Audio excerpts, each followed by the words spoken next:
इसी पर्वतराज हिमालय का हिस्सा कश्मीर का मुंजमान नामक पर्वत, जहाँ अमर गुफा, वहाँ भी निवास बताते हैं। फिर ढूंढते ढूंढते हमको ये पता लगता है कि गुप्तकाशी के एरिया से चलकर और केदार के निम्न भाग में होते हुए खाम गुफा, मंडी माता, राकेश्वरी, कालशिला, काली मठ, ये वो एरिया है जहाँ पंच केदार, तुंगनाथ, रुद्रनाथ, मदनेश्वर, कल्पनाथ, केदारनाथ, यहाँ से सबके तुमको दर्शन हो गए। पंच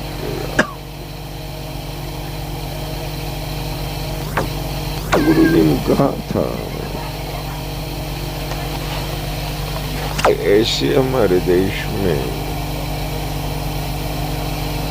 जो न कभी जन्मते, न कभी मरते, न कभी बुढ़े होते, न कभी बीमार होते हैं, न कोई जिनको पराजित कर सकता।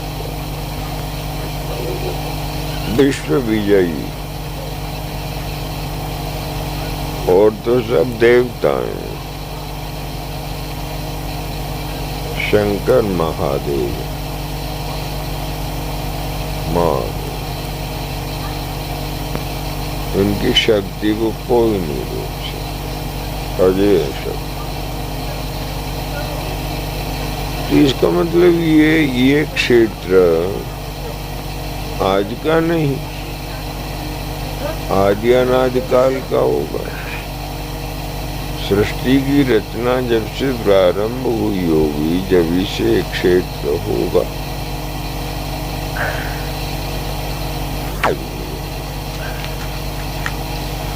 इन क्षेत्रों में, इस पर्वत में जब मेरे जीवन में मैंने भ्रमण किया,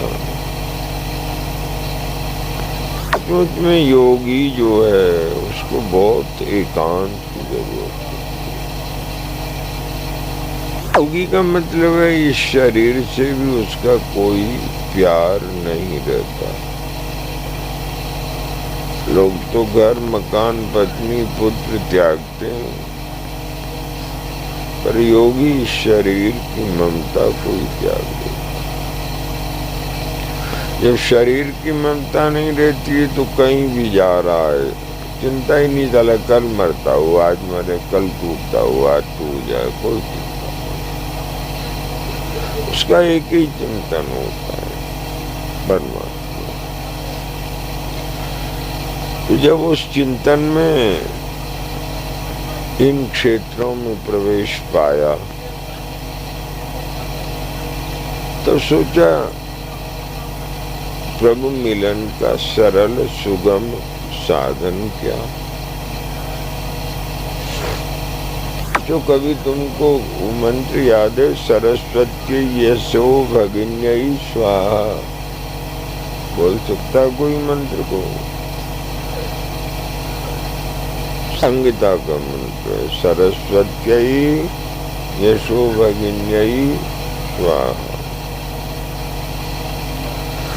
इसका तात्पर्य यह है, दुनिया में जितनी बड़ी कीमती चीजें, उनमें सबसे बड़ी कीमती चीज का नाम है यश। और यश रूपी भगवान की बहन का नाम है सरस्वती। सरस्वत्यई यशो भगिन्यई स्वाहा, ये श्रुति है। तो भगवान के यश हम गाएं, भगवान की स्तुति हम गाएं,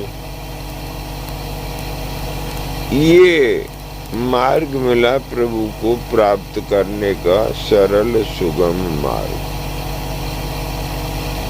उसी की तो रूपरेखा बेटा, निरंतर पाठ पूजन होना। हमारा वातावरण 24 घंटे का, सुबह से शाम, शाम से सुबह। यशो गान ही हमको प्रिय लगता है। दुर्गा पाठ है, नैन पाठ है, रुद्र पाठ है, ये भगवान की यशो कीर्ति के गायन है। ये मार्ग वेद से प्राप्त हुआ भगवत मिलन का। तो ये पाठ करने की आदत थी ही। और पाठ हम कभी ऐसे नहीं करते थे धीरे धीरे, नहीं, छंद में। जो श्लोक जिस छंद में उसी में, तुमको भी वैसा ही सिखाते हैं। और तुमको जो सिखाया है ऐसा सिखाया है कि ये सीखे हुए जितने भी विद्वान व्यक्ति कहीं तुम्हारे सामने आएंगे, तुमको सम्मान देंगे, प्यार करेंगे, तुम्हारे सीखे हुए को गर्व करेंगे। समझे ना? तो जब छंदोबद्ध होकर हम गायन किया करते थे तो पता नहीं क्या होता था। अभी न तो मणिधर सर्प से डरे, न कभी सिंह से डरे। सिंह के कंधे पर हाथ रखकर हम हमारे चले गए, वरना रीछ से डरे। सभी मिले, सभी ने प्यार ही किया, कष्ट नहीं दिया। समाज में कभी नहीं गए, पहाड़ के किसी गांव में प्रवेश नहीं किया, पहाड़ के किसी नर नारी से कभी कोई याचना नहीं, और रमते रहे।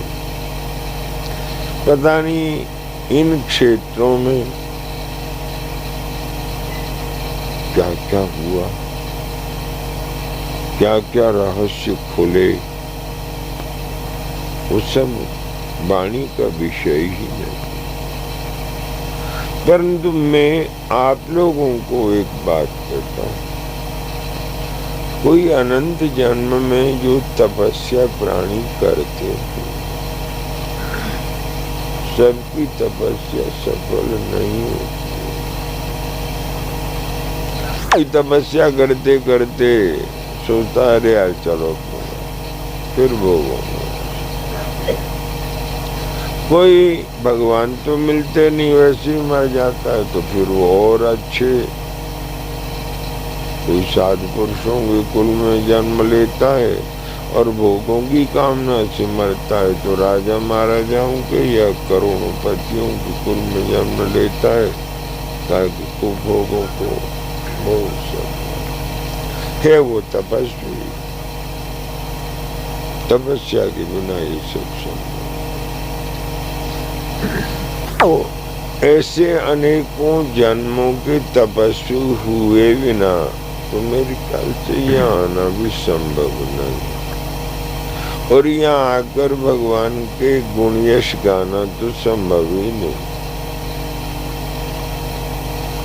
वातावरण ही नहीं है, कोई भजन पूजन पाठ पूजन करने वाली व्यवस्थाएं नहीं है। पर ये सब सुविधाएं तुमको सहज सुलभ, सहज, और तो कहाँ तक कहा जाए। जहाँ आदमी किस तरह जीवन जी रहा है, और तुम लोगों को तो माने ऐसी सुख सुविधाएं दे रखी हैं जैसे कोई स्वर्गीय सुख हो। अच्छा खाना, अच्छा पहनना, निरंतर स्तुति होना, निरंतर स्तुति गायन होना, कानों में भी वही सुनना और बोलना भी हुआ। सबके मन में यही तुकतान कि चलो वहाँ छिलापे ही बैठेंगे, वही करेंगे, यही जब करेंगे, वही करेंगे। सबके मन में एक ही कामना, कन्या इनको प्रसाद देंगे। सेवा जरूर करनी चाहिए, भजन से सेवा ज्यादा कई गुनी कीमत की चीज है। सेवा में यदि मन लगाया तो रोटी भी बनाकर दूसरे को दी, ये बहुत बड़ा यज्ञ, बहुत बड़ा यज्ञ। तो सहसा तुम लोगों को ये भगवत स्मरण करने का, भगवान की यशोगान करने का अवसर प्राप्त हुआ है और यशोगान से शीघ्र ही प्रभु प्रसन्न हो जाते हैं। प्रभु की प्रसन्नता का मतलब भगवत मिलन हुआ। भगवत मिलन का फल ये हुआ कि तुम शिव बन गए, फिर मनुष्य नहीं रहे, तुम क्या हो गए? शिवम दृष्ट्वा शिवम भवे, शिव को देखते ही शिव बन गए। और ये उनका नित्य विहार है। जहाँ तुम बैठे हो ये पूरा एक यूं चला रहा है, यूं ऐसे अर्धचंद्राकार भूमि है, नीचे त्रिवेणी तक यूं जा रही है, यूं आ गई। अर्धचंद्राकार भूमि है जहाँ तुम बैठे हो। नित्य विहार है, नित्य विहार शिवाशिव। और ये जो लीलाएं दुर्गा सप्तशती की सारी लीलाएं यहाँ से प्रारंभ है। यहीं पर उन्होंने मनुष्य रूप में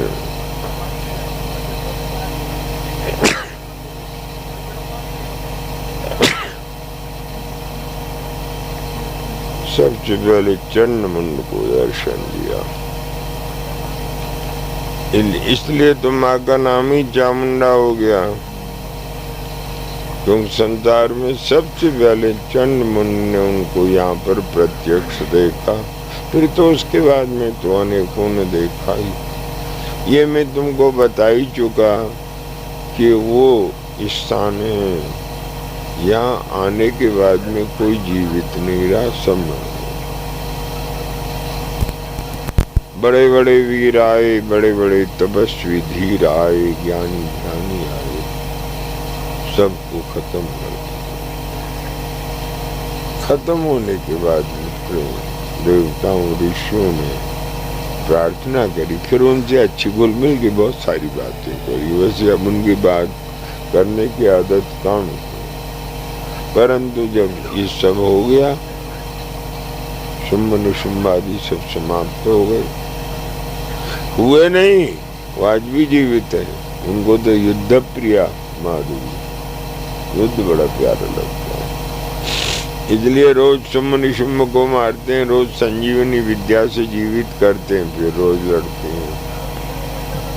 ये उनकी लीला है। यहाँ थोड़ी दूर पर एक चट्टान पड़ी हुई है, उसको लोग कहते हैं शुंभ की चट्टान। कोई कारीगर ने उसको छेदा पीटी करी तो खून की धारा बह गई, बंद कर दिया। आज भी है, यही पास में ही नजदीक है, दूर नहीं, मनसूना स्थान, दिव्य स्थान है। तो यहाँ हम गुणयश बहुत गाएं, ऊंची आवाज में उनको पुकारें, गाएं। शिव शिव शंभो हर